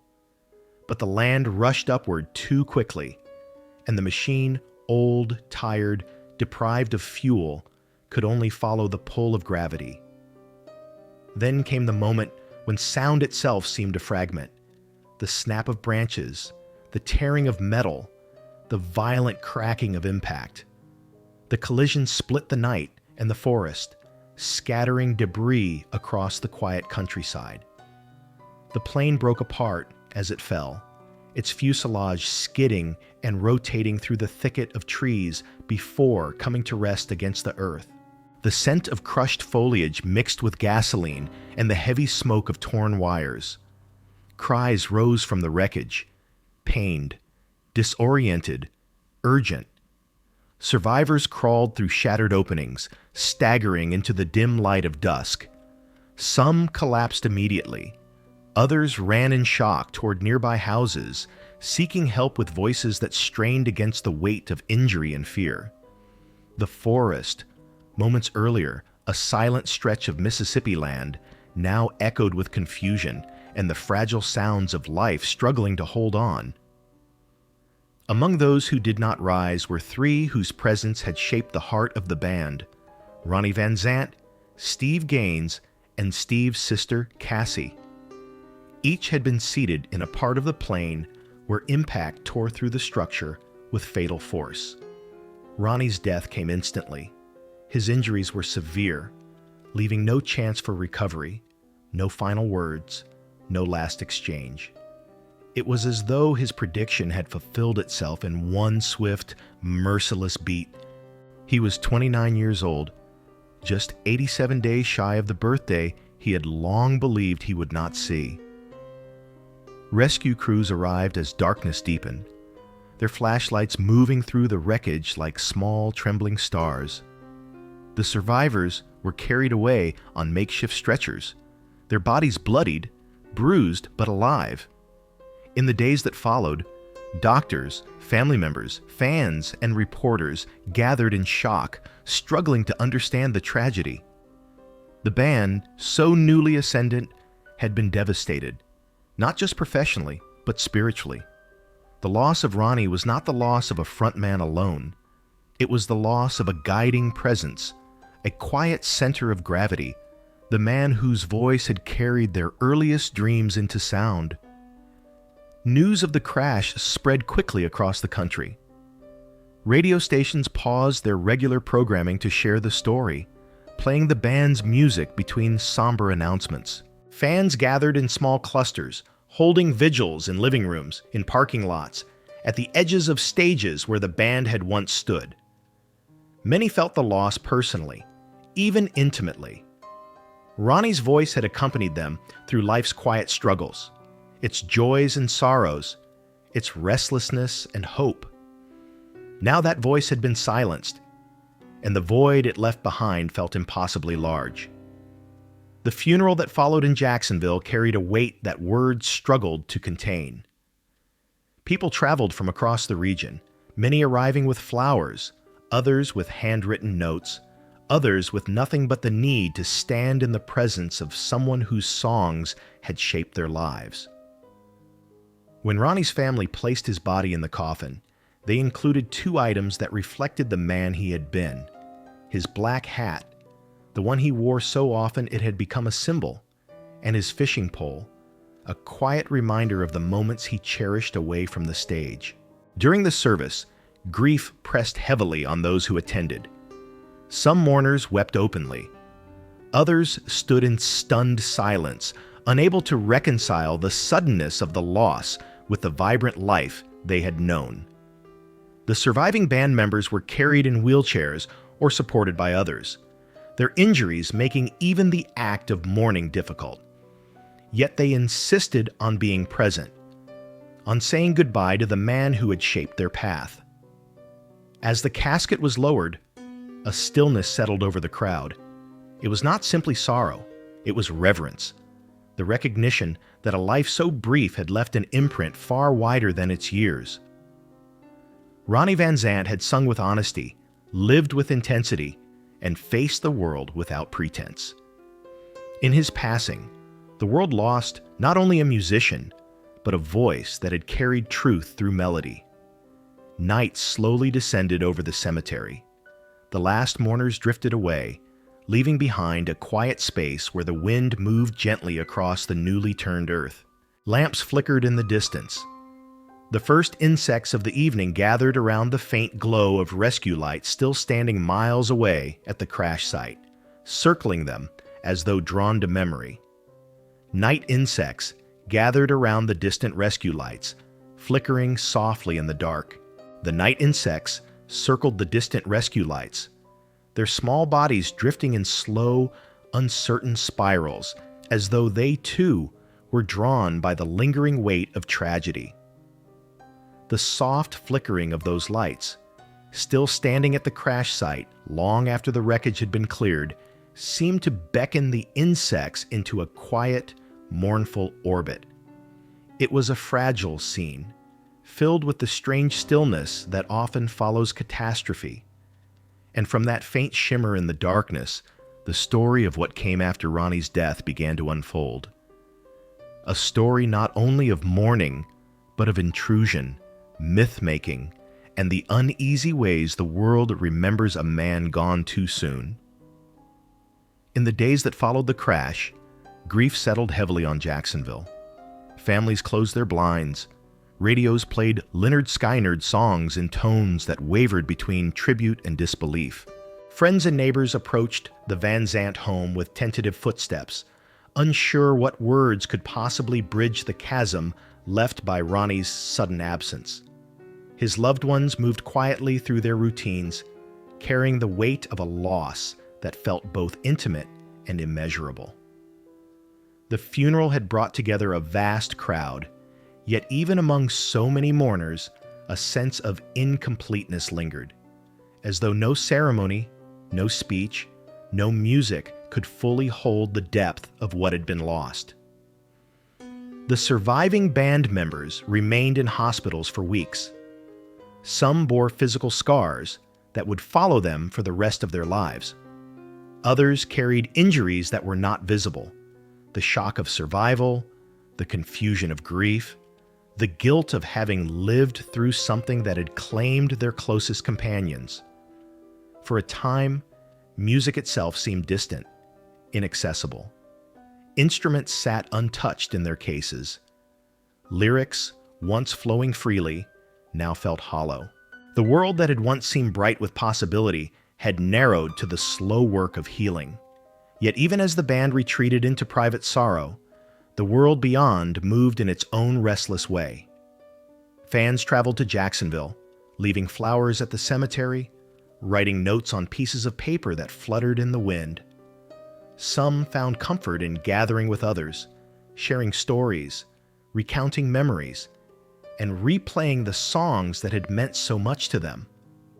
Others stood alone before Ronnie's grave, speaking softly into the air as though their words might reach him still. The cemetery became a place of pilgrimage, drawing not only locals, but people from across the country, listeners who felt, in ways they could not always explain, that Ronnie had spoken to them directly. For the Van Zant family, this outpouring of love offered both comfort and strain. They welcomed the sympathy, the tributes, the genuine affection of fans. Yet at the same time, they craved privacy, quiet moments to process their loss, to reflect on the man they had known not as a public figure, but as a son, a brother, a husband, a father. The balance between public grief and private sorrow became increasingly complicated as the weeks turned into months. Then, nearly 2 decades later, something occurred that reopened wounds the family had worked so hard to heal. In late June of 2000, vandals broke into Ronnie's tomb. It was an act that stunned the community, not only in its disrespect, but in its mystery. The intruders had removed the marble slab of the mausoleum, exposing the casket within. The damage was extensive. Ronnie's remains, which had rested peacefully for years, had been disturbed, leaving his family shaken and horrified. The act felt not just criminal, but deeply personal, as though the sanctity of his memory had been violated. Authorities launched an investigation, but answers proved difficult to find. Motives were unclear. Some believed the vandals sought to steal valuable objects buried with Ronnie. Others speculated they wanted a morbid souvenir from the grave of a rock legend. Still others wondered if it had been a cruel act of thrill-seeking. Regardless of intent, the impact was profound. Fans expressed outrage. News outlets carried the story across the country. And Ronnie's loved ones, already burdened by the weight of his loss, were forced to confront the reality that even death had not granted him full peace.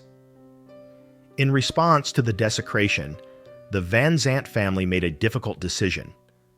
Ronnie's remains would be moved to an undisclosed location. The new resting place would be simpler, quieter, protected from intrusion. Only a few people would know its exact coordinates. This secrecy, though born from necessity, carried its own kind of sorrow. The original tomb, built with care, adorned with tributes, had once served as a place where fans and family alike could gather. Now it stood empty, its marble front restored, but its meaning forever altered. Just as the family faced their renewed grief, the surviving members of Lynyrd Skynyrd found themselves at another crossroads. The band had disbanded immediately after the crash, believing that without Ronnie, their center had vanished. Some pursued solo projects. Others stepped away from music entirely. But as the years passed, memories softened into a kind of reflection that stirred longing rather than pain. They found themselves once again drawn to the music they had created together, to the sound that had defined their youth and carried them through hardship. In 1987, a decade after the crash, the band reunited. It was not a return free of complexity. Grief had marked each member, and the absence of their lost brothers hung over every rehearsal, every performance. Yet the reunion was not an attempt to replace what had been lost. It was a way of honoring it. Ronnie's younger brother, Johnny Van Zant, stepped into the role of lead singer, not to imitate Ronnie, not to echo his presence, but to carry forward the legacy with reverence and integrity. Johnny brought his own voice, his own style, his own understanding of what it meant to stand where his brother once stood. And in doing so, he bridged past and present in a way that allowed fans to reconnect with the music while still honoring the memory of those who were gone. Under this new formation, the band toured again. They performed before crowds filled with people who remembered Ronnie, people who had grown up with his songs, people who felt his presence in every chord. Some fans wept quietly during performances. Others sang with renewed devotion. The music moved through generations now, carried by parents who introduced their children to the sound that had shaped their own youth. The band's legacy expanded, shaped not only by nostalgia, but by the enduring quality of the songs themselves. Free Bird became more than a concert request. It became a cultural echo, a call of remembrance, a symbol of a spirit that refused to fade. Simple Man, Tuesday's Gone, and countless others continued to resonate, their lyrics taking on new layers of meaning as the years unfolded. Yet, even as the music carried forward, Ronnie remained at its center. Not physically, but emotionally. His leadership, his voice, his vision lingered in every performance, every tribute, every retelling of the band's story. Though his absence could never be filled, his presence remained unmistakable. And somewhere, in a quiet cemetery, protected from intrusion, a locked gate swayed gently in the wind, its chain moving with a soft, metallic whisper in the fading light. The chain on the locked cemetery gate swayed gently in the wind, its soft, metallic whisper rising and falling like a faint breath in the twilight. The links glimmered briefly in the fading light, catching the last warmth of the setting sun before slipping back into shadow. That simple, rhythmic movement, so small, so easy to overlook, seemed to echo all that had come before. The fragility of memory, the persistence of legacy, and the quiet endurance of a story that refused to end where life had stopped. And from that swaying chain, the final chapter of Ronnie Van Zant's story opened. Not in tragedy, but in reflection, in the long echo of a voice that continued to move hearts long after it had fallen silent. In the years after the band's reunion, something remarkable happened. Ronnie's presence, once a force carried solely by his physical voice, began to evolve into something broader, almost mythic. He became not just a frontman, not just a figure in the history of Southern rock, but a symbol of artistic honesty and the unpredictable fragility of life. For fans who had grown up with his music, his songs served as markers of youth, resilience, and defiance. For younger generations, introduced to the band through their parents or through the enduring reach of the radio, Ronnie's voice arrived as something timeless, unbound by the era in which it was recorded. In a way that few musicians achieve, he became both historical and immediate, his recordings capturing not only a moment in time, but a truth that extended beyond it. His lyrics, simple on the surface, carried a depth that returned listeners to their own memories, their own struggles, their own questions about what it meant to live honestly. His delivery, steady, unforced, sincere, reminded people that music did not need to be flawless to be powerful. It needed only to be true. As Lynyrd Skynyrd continued to tour under the leadership of Johnny Van Zant, the band's identity shifted gently. The performances no longer aimed to recreate Ronnie's presence. Instead, they honored it, carried it forward like a lantern, guiding them through the years. Johnny brought his own voice to the stage, rougher in some ways, softer in others, but always grounded in respect. Audiences responded to this sincerity. They felt not a replacement, but a continuation, a familial echo of a sound that had shaped American music. With each performance, Ronnie's memory found new life. In the swell of guitar harmonies, in the raw edge of a line delivered with emotion rather than precision, in the collective rising of thousands of voices during Free Bird, he was there. Not as a shadow, but as a presence woven into the very fabric of the music. Fans often spoke of feeling him in the air, in the rumble of amplifiers, in the energy of the crowd. It was as though the songs themselves carried a kind of spiritual inheritance. While the band carried his musical legacy, others tended to the stories, archives, and artifacts of his life. Museums displayed photographs, clothing, handwritten lyrics. Writers and historians explored the band's history, tracing Ronnie's journey from Jacksonville porches to international stages. Each retelling added another layer of understanding, another window into the man behind the music. Yet even with all this documentation, much about Ronnie remained elusive. Those who knew him best often spoke of the quiet moments, the way he stood before a performance, barefoot and still, the reflective look that passed across his eyes during long drives, the soft, thoughtful tone he used when describing the responsibility he felt toward his band and his family. These glimpses revealed a man far more complex than the public persona often suggested.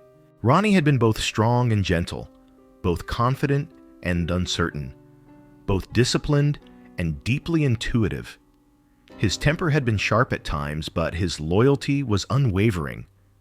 His predictions about his early death, unsettling as they were, reflected not despair, but clarity, a strange, quiet sense that his time would be brief, and therefore needed to be spent meaningfully. As the decades passed, the cultural legacy of Ronnie Van Zant grew. His name appeared in lists of influential frontmen. His music continued to receive airplay on classic rock stations. Young performers cited him as inspiration. Scholars explored the unique blend of musical influences, British rock, Southern blues, country storytelling, that shaped Lynyrd Skynyrd's sound. And though some listeners came to the music through tragedy, discovering the band because of the plane crash, others arrived simply because the song still resonated with honesty and emotional depth. Yet the deepest legacy lived not in the accolades or the memorials, but in the quiet ways people carried his music into their lives. A father playing Simple Man for his son. A woman driving down a long highway with Tuesdays Gone drifting through the speakers. A veteran remembering home through the chords of Free Bird. These were the places where Ronnie's voice endured, in the personal spaces where music becomes memory, and memory becomes meaning. The band itself, through triumphs and losses, continued to evolve. Members passed away, new musicians stepped in, and the sound grew with the times. Yet the foundation remained the same. The music still carried the spirit of its origins, the sweltering heat of Hell House, the stubborn individuality of those early days, the earnest emotional truth that Ronnie had insisted upon since the beginning. Through every lineup change, every performance, every revival of interest, the heart of Lynyrd Skynyrd remained anchored in the man who first sang barefoot on Florida stages, believing music should speak plainly and honestly. As for Ronnie's final resting place, it remained quiet and protected, known only to those closest to him. The secrecy surrounding it ensured that his family and he could finally rest undisturbed. The original mausoleum stood empty, a testament to both devotion and intrusion, visited by fans who understood that memory does not require proximity to remain alive. People left flowers on the path, whispered prayers or thanks, and touched the cold marble with gentle hands, acknowledging both the presence and absence held within. And through the years, the question lingering over Ronnie's life, why he had predicted his own early death, remained unanswered. It was not solved by historians, nor by musicians, nor by family. It remained part of the mystery he carried, a thread woven through his life that resisted interpretation.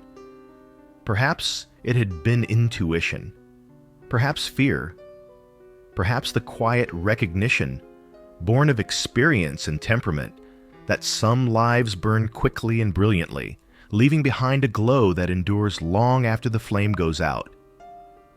In the end, Ronnie's story settled into a space between fact and legend, grounded in truth yet illuminated by the kind of wonder that often surrounds artists whose time is cut short. His voice continued to travel through speakers and across stages. His influence lingered in the work of countless musicians. His memory lived in the hearts of fans who felt, in the chords of his songs, something honest and enduring. And somewhere in the soft glow of a stage light, years after the crash, years after the morning, an empty microphone stood bathed in a gentle beam, waiting in silence for a voice that would never again rise to meet it. A lone microphone stood in a soft circle of light, quiet and expectant.